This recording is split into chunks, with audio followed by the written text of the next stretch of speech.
बिहार में पीएम मोदी की मां के खिलाफ अपशब्द बोलने पर आक्रोश। बिहार से जयपुर तक सियासत इसको लेकर गर्म है। बीजेपी ने छोटी चौपड़ पर कांग्रेस और आरजेडी के खिलाफ जमकर प्रदर्शन किया और पोस्टर लहराए। इस दौरान राहुल गांधी के खिलाफ नारेबाजी की गई और पुतला भी फूंका गया। वहीं दूसरी ओर पीएम मोदी ने कांग्रेस आरजेडी के मंच से दी गई कथित बद्दी बयानबाजी पर कड़ी प्रतिक्रियाएं दी।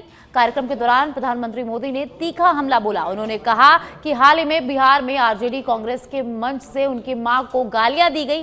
पीएम मोदी ने कहा कि मां ही तो हमारा संसार होती है, मां ही हमारा स्वाभिमान होती है।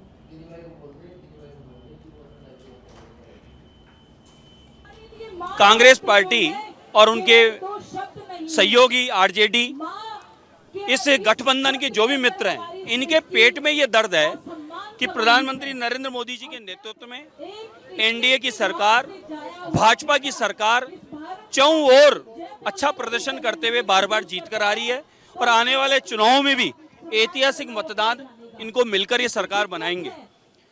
उस पीड़ा को अब किस रूप में ले रहे हैं? उस पीड़ा को गालियां दे रहे हैं। इन्होंने पहले भी अपमानित किया है। प्रधानमंत्री जी को लगातार ये गाली दे रहे हैं। ये प्रधानमंत्री जी को अकेले को गाली नहीं दे रहे, ये पूरे भारतवर्ष को गाली दे रहे हैं कि प्रधानमंत्री पूरे देश का होता है। इनको ये समझ नहीं है, पूरे देश का प्रधानमंत्री होता है और विदेशों में जाकर अगर देश के प्रधानमंत्री की बुराई करते हैं तो भी माने इस भारतवर्ष की वह निंदा करके भारत को अपमानित करने का काम कर रहे हैं, भारतवासियों को अपमानित करने का काम कर रहे हैं। विषय बहुत ही रोषजनक था, क्योंकि राहुल गांधी द्वारा ऐसा वक्तव्य एक जो स्वर्गीय मां के लिए बोलना, ये भारत की नारी कतई बर्दाश्त नहीं करेगी। पूरे हिंदुस्तान की महिलाओं में रोष है और मैं कहूँ तो पुरुषों में भी रोष है, क्योंकि ये भारत का कल्चर नहीं है, भारत की संस्कृति नहीं है। कोई स्वर्गवासी हो जाने के बाद तो बिल्कुल उसके बारे में नहीं बोलता है और महिलाओं की कद्र कभी भी कांग्रेस ने कभी नहीं किया, उसका प्रमाण राहुल गांधी बराबर देते हैं। बहुत सोचने और चिंतन के बाद मैंने तय किया कि राहुल गांधी ने ऐसा क्यों बोला और ऐसा क्यों बार बार बोलते हैं। उसके पीछे मुझे सिर्फ एक कारण नजर आता है, क्योंकि उनका रक्त प्योर नहीं है। मिलावट के रक्त से जब शरीर तैयार होता है तो ऐसी ही वाणी निकलती है। भारतीयता को ना वो कल पहचाने हैं, ना आज पहचाने हैं, ना आगे पहचानेंगे। भारत की जनता उनको पूरे मानचित्र से गायब कर रही है और बिहार में बोला है तो बिहार की जनता कितनी आक्रोशित है ये आपको बिहार का रिजल्ट बता देगा। आज का जो ये आयोजन है, जो आक्रोश रैली है, ये जो महाआयोजन है, ये तभी सार्थक होगा जब हम सभी मिलकर ये निर्णय लेंगे, इसका निष्कर्ष निकालेंगे कि कोई साहू समाज का बच्चा, कोई हिंदू जाति का बच्चा अगर कांग्रेस पार्टी को वोट देता है तो वापस वो कारण बनेगा अपनी माँ, बहन, बेटी को गाली सुनने का। मैं ये कहना चाहती हूँ कि मैं जिस समाज की महिला हूँ, जिन्होंने दक्षिण की रानी कनकगी को जन्म दिया, जिन्होंने वीर हमारे जो दिग्गज नेता श्रीमान प्रधानमंत्री नरेंद्र मोदी को जन्म दिया, मदन राठौड़ को जन्म दिया, उस तेली जाति ने और ज्यादा जानकारी के लिए पॉलिटिकल एडिटर लाल सिंह फौजदार हमारे साथ जुड़ गए हैं। जानकारी उनसे लेते हैं। लाल सिंह जी, प्रधानमंत्री की मां के खिलाफ अभद्र टिप्पणी दी गई थी और इसको लेकर जयपुर में भी प्रदर्शन किया गया, क्या कुछ पूरी जानकारी है?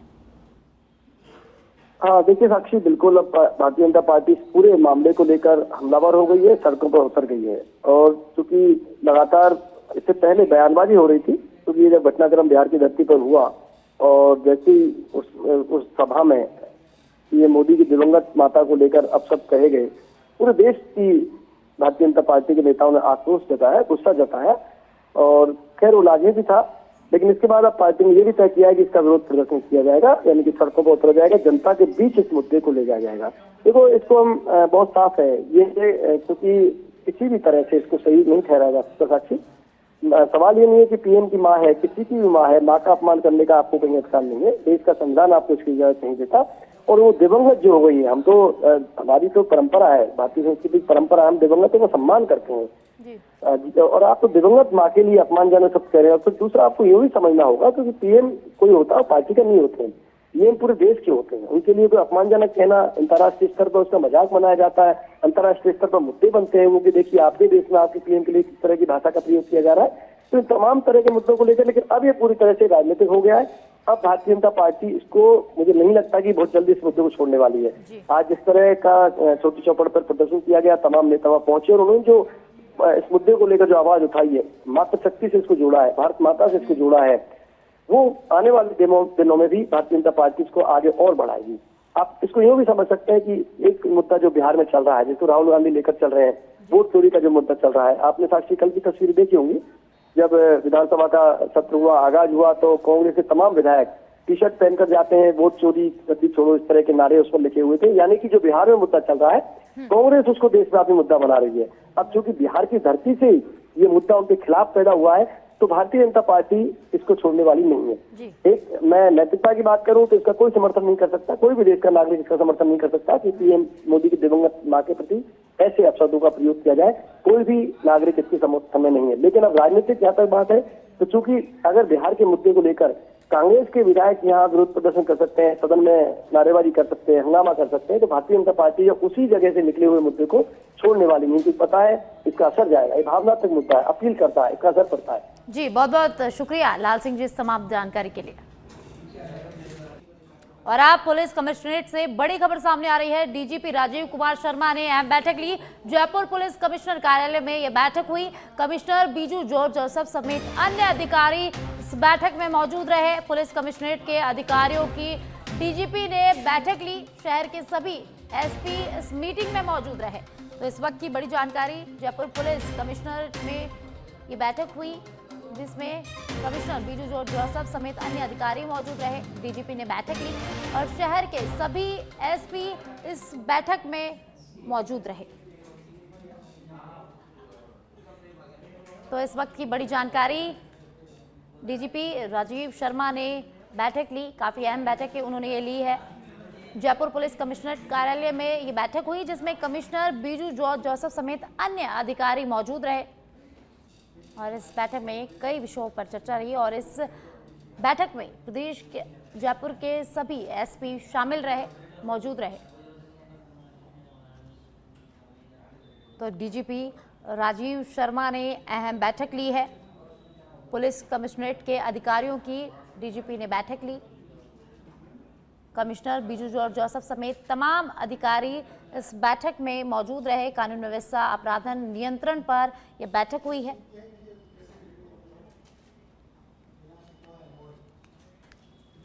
कांग्रेस विधायक दल की बैठक, विधानसभा के कॉन्स्टिट्यूशनल क्लब में ये बैठक हुई। नेता प्रतिपक्ष टीकाराम जूली की अध्यक्षता में बैठक में विधानसभा के मॉनसून सत्र में सरकार को घेरने की रणनीति बनेगी। निकाय पंचायत चुनाव, कथित वोट चोरी, जर्जर स्कूल भवनों की स्थिति, अतिवृष्टि और भर्ती परीक्षाओं जैसे मुद्दों पर घेरने की रणनीति का यहां मंथन होगा। तो कांग्रेस विधायक दल की बैठक, और इस बैठक में कई मुद्दों पर चर्चा होगी। विधानसभा मॉनसून सत्र में विपक्ष को कैसे घेरा जाए, इस पर चर्चा होगी। और इस सत्र में कौन कौन से मुद्दे उठाए जाए, इसको लेकर रणनीति बनाई जाएगी।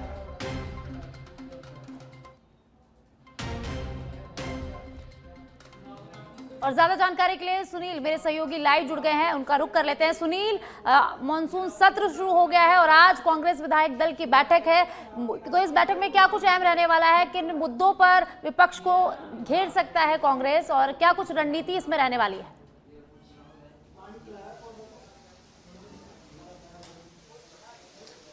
बिल्कुल साक्षी, देखिए विधानसभा सत्र शुरू हो चुका है और कांग्रेस ने अपनी आगामी रणनीति बनाने के लिए आज जो है विधायक दल की काफी जो महत्वपूर्ण बैठक इसको कह सकते हैं वो रखी गई है। चूंकि इसी बैठक में ये तय होगा कि आने वाले दिनों में सत्ता पक्ष को यानी सरकार को किन मुद्दों पर सदन में कांग्रेस है वो घेरेगी।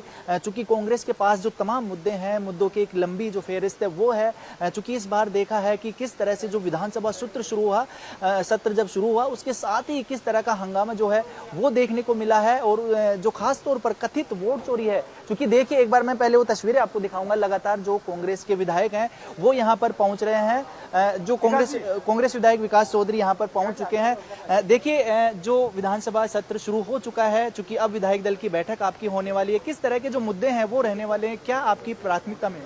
मेरा मानना है जिस प्रकार से राजस्थान में सरकार आने के बाद अराजकता हुई है, कल सबको श्रद्धांजलि दी लेकिन उन 7 बच्चों को जो गरीब बच्चे थे उनको श्रद्धांजलि नहीं मिली, तो निश्चित तौर पर मेरा मानना है कि सरकार पूरी तरह गिर चुकी है।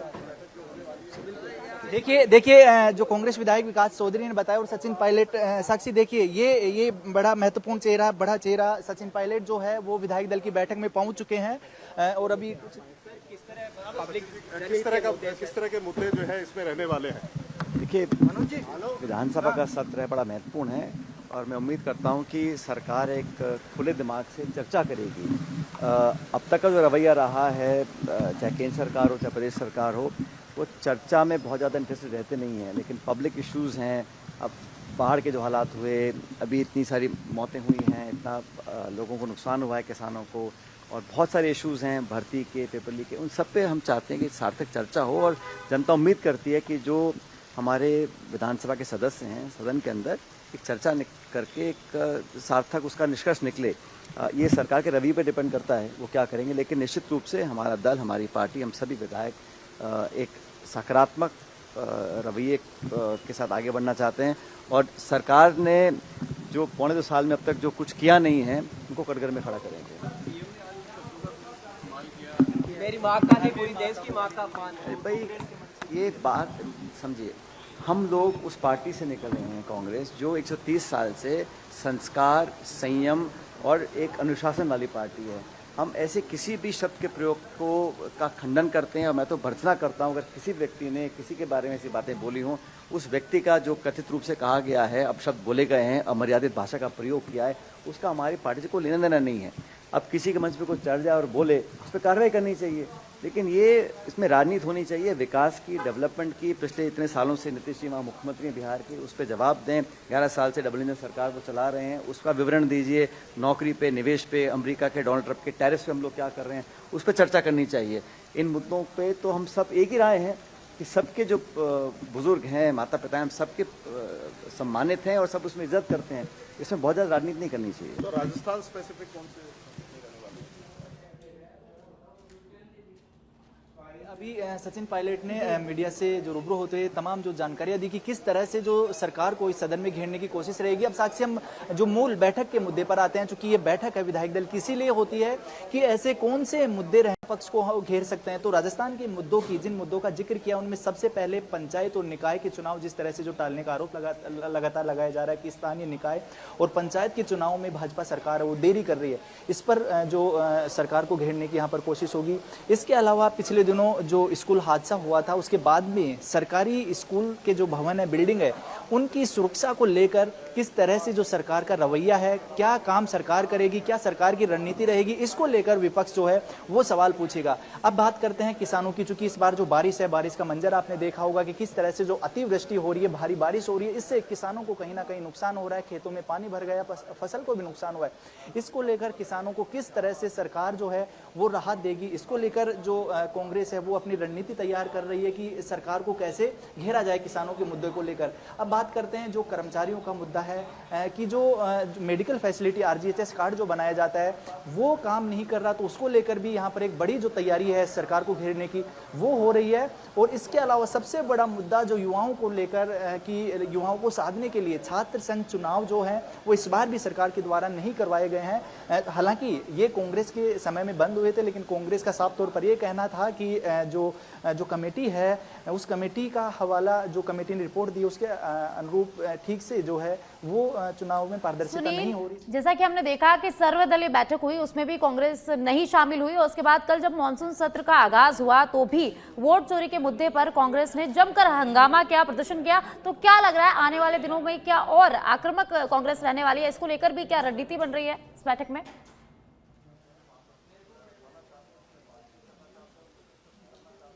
बिल्कुल साक्षी, यही रणनीति है। चूंकि साफ तौर पर ये तो दिख गया है कि जब आगाज ही ऐसा हुआ है तो इसका अंजाम है और भी ज्यादा आक्रामक है, वो हो सकता है सदन का। चूंकि पहले दिन कल देखा कि किस तरह से जो कांग्रेस के तमाम विधायकों ने सदन के बाहर से तख्तियां लेकर कथित वोट चोरी का मुद्दा जो है, वोट चोर गद्दी छोड़ के नारे सदन तक गूंजे विपक्ष की तरफ से। तो इससे अंदाजा लगाया जा सकता है कि विपक्ष ने किस तरह से अपनी रणनीति बनाई है। हालांकि जो विधानसभा अध्यक्ष की तरफ से बार बार रोकने की कोशिश की गई थी कि आप इस तरह से जो नारेबाजी नहीं कर सकते। लेकिन जो विपक्ष है वो अड़ा रहा, लगातार नारेबाजी करता रहा और आखिरी में ये भी आरोप लगे जो कांग्रेस की तरफ से कि सरकार उनको बोलने नहीं दे रही है, जो सदन में बोलने नहीं दिया जा रहा, माइक बंद किए जा रहे हैं। तो इससे साफ तौर पर यह है कि आरोपों की जो झड़ी है वो सदन में लगने वाली है और किन मुद्दों को लेकर जो एक रणनीति तैयार की जाएगी वो इस बैठक में होगा। बैठक में तमाम जो विधायक वो धीरे धीरे पहुंच रहे हैं, चूंकि सचिन पायलट आ चुके हैं, रोहित बोरा यहाँ पर पहुंच चुके हैं, रफी खान समेत तमाम जो विधायक है वो यहाँ पर पहुंच चुके हैं। अभी कुछ ही देर में नेता प्रतिपक्ष टीकाराम जूली, गोविंद सिंह डोटासरा भी यहाँ पर पहुंचेंगे। तो ये तय मान के चलिए कि आने वाले जो भी 10 से 15 दिन जो सदन चलेगा उसमें विपक्ष चुप नहीं बैठने वाली है। हर तरफ से जो है सरकार को घेरने की यहाँ पर पुरजोर कोशिश है वो की जा रही है। और चूंकि सरकार को तभी घेरा जाता है जब कुछ मुद्दे हों, तो यहाँ पर कांग्रेस के पास जो मुद्दे हैं उनकी एक लंबी लिस्ट है जिसका मैंने जिक्र किया और उन्हीं मुद्दों का बार बार जो कांग्रेस के लोग हैं वो कर रहे हैं। तो देखना यही होगा कि इस बैठक में किस तरह की रणनीति तैयार करके तमाम बहुत बहुत शुक्रिया सुनील इस तमाम जानकारी के लिए। और खबरों में आगे बढ़ते हैं। सिरोही के पिंडवाड़ा से खबर है जहां अल्ट्राटेक सीमेंट लिमिटेड की ठंडी वेरी माइंस से खबर। ग्रामीणों ने कंपनी प्रशासन पर गंभीर आरोप लगाए हैं। माइंस पर बिना सायरन बजाए ब्लास्टिंग की गई। ब्लास्टिंग के तेज धमाके के पास ही बने कच्चे मकान को नुकसान हो गया और गुस्साए ग्रामीणों ने अल्ट्राटेक प्रशासन की कार्यप्रणाली पर अब सवाल उठाए हैं। तो सिरोही से खबर है जहां ग्रामीणों ने अल्ट्राटेक की कार्यप्रणाली पर सवाल उठाया है। अल्ट्राटेक सीमेंट लिमिटेड की ठंडी वेरी माइन से खबर है जहां ग्रामीणों ने कंपनी प्रशासन पर गंभीर आरोप लगाए हैं। बिना सूचने के यहां ब्लास्टिंग की गई और जिससे पास में बने कच्चे मकान को नुकसान हुआ है और इसको लेकर ग्रामीणों में आक्रोश है। गुस्साए ग्रामीणों ने अल्ट्राटेक प्रशासन की कार्यप्रणाली पर सवाल खड़े किए हैं।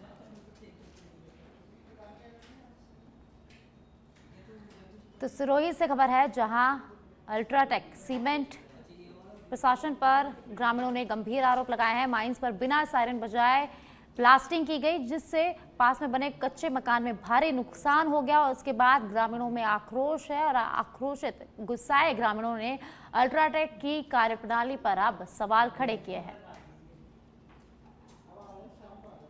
और ज्यादा जानकारी के लिए सिरोही से मेरे सहयोगी विक्रम मेरे साथ जुड़ गए हैं, जानकारी उनसे लेते हैं।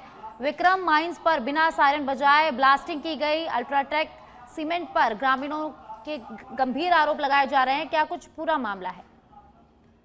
ये साक्षी बिल्कुल बताना चाहूंगा। सिरोही जिले के पिंडवाड़ा क्षेत्र में जो अल्ट्राटेक सीमेंट कंपनी है उसकी जो माइंस है ठंडी वेरी गांव के पास में और वहां पे लगातार ब्लास्ट किए जाते हैं, बिना सायरन के ब्लास्ट किए जाते हैं। आज भी जब इस प्रकार से बिना सायरन के जो ब्लास्ट किया गया उसकी वजह से जो है ब्लास्टिंग के जो पत्थर उड़ करके थे लोगों के घरों तक पहुंच गए और लोगों के घरों के पास में जिस प्रकार से जो कच्चे मकानों के पास में इस प्रकार से तेज धमाके किए जाते हैं उसके कारण जो है कच्चे मकानों को भारी नुकसान भी हुआ है। जब ये सच में ने इस खबर को अपने ब्रेक किया उसके बाद में पूरा प्रशासन है वो वहाँ पे हरकत में आया है और प्रशासन ने तुरंत ही एक्शन लेते हुए जो SDM पिंडवाड़ा है उन्होंने तुरंत ही वहाँ पे तहसीलदार और जो संबंधित RI है उनको मौके पे भेजा है और वहाँ पे उनको ग्रामीणों से बात करके ग्रामीणों की जो समस्या है उसको सुन करके अल्ट्राटेक सीमेंट कंपनी को भी पाबंद किया जा रहा है वहाँ पे। लेकिन मैं आपको ये बताना चाहूंगा कि अल्ट्राटेक सीमेंट कंपनी की तरफ से लगातार इस प्रकार से ग्रामीणों के साथ में जो इस प्रकार की ब्लास्टिंग की जा रही है गाँवों के पास में, घरों के पास में, तो इसको लेकर के अल्ट्राटेक सीमेंट कंपनी पर लोगों ने गंभीर आरोप लगाया है। लोगों का कहना है कि इस प्रकार से ये जो अल्ट्राटेक सीमेंट कंपनी है ये अपनी मनमानी से सारी चीजें करती है। इसमें कई लोगों के जो है वो लोगों का आरोप है कि कई बार इस प्रकार के हादसे हैं वो घरों में पत्थर आ जाते हैं और लोगों को इंजर्ड भी कर रहे हैं और घरों को नुकसान भी पहुंचा रहे हैं। तो इस प्रकार से जो अल्ट्राटेक सीमेंट कंपनी है उसके ऊपर प्रशासन को गंभीर कार्रवाई करने की जरूरत है। जी साक्षी जी, बहुत बहुत शुक्रिया विक्रम इस तमाम जानकारी के लिए।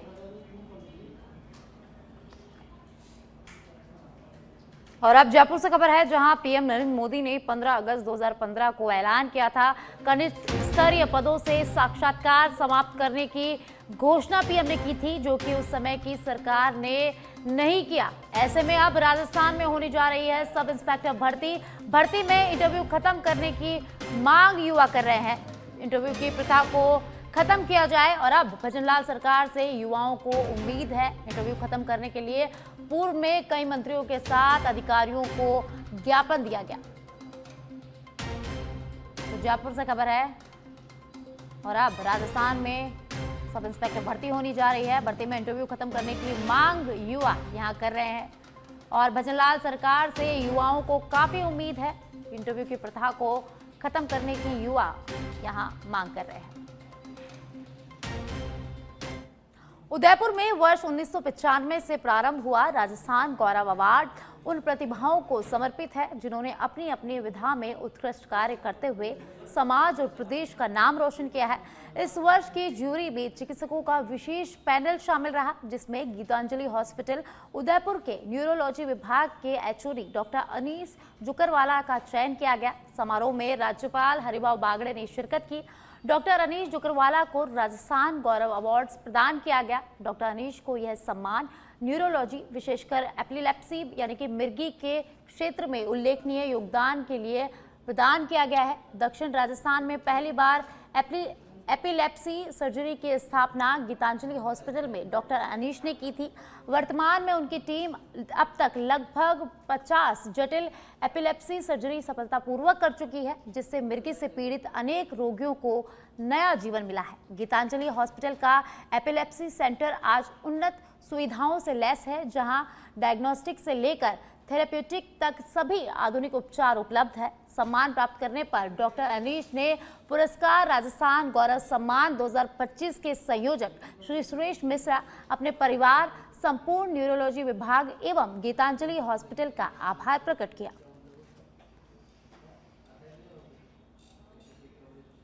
और अब जोधपुर से खबर है, जहां एसआई भर्ती निरस्त के खिलाफ प्रदर्शन जिला कलेक्टर कार्यालय के समक्ष प्रदर्शन किया गया। इसका विरोध जताया है। डीबी में अपील करने की अभ्यर्थी यहां मांग कर रहे हैं। जिला प्रशासन को सीएम के नाम ज्ञापन भेजा गया है।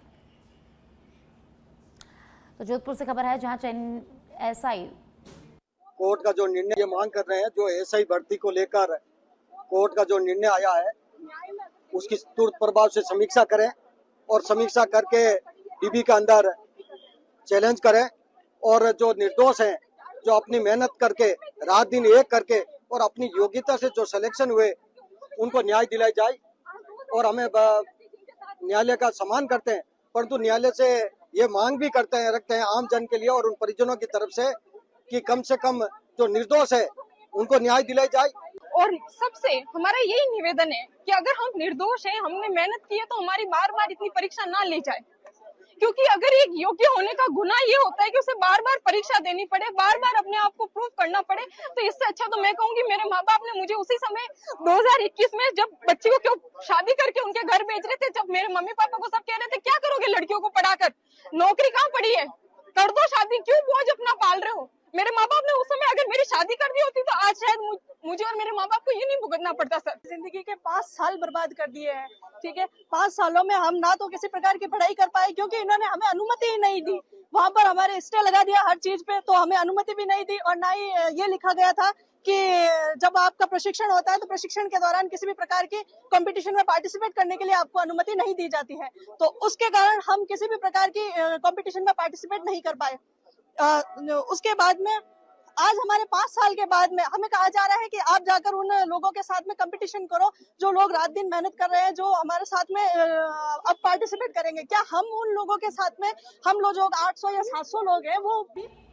और अब जयपुर से खबर है, जहां भरतपुर रेंज आईजी कैलाश बिश्नोई का एक्शन फायरिंग कर दहशत फैलाने वाले आरोपियों को गिरफ्तार किया गया है। आरोपियों ने फायरिंग कर 3 व्यक्तियों को घायल किया था।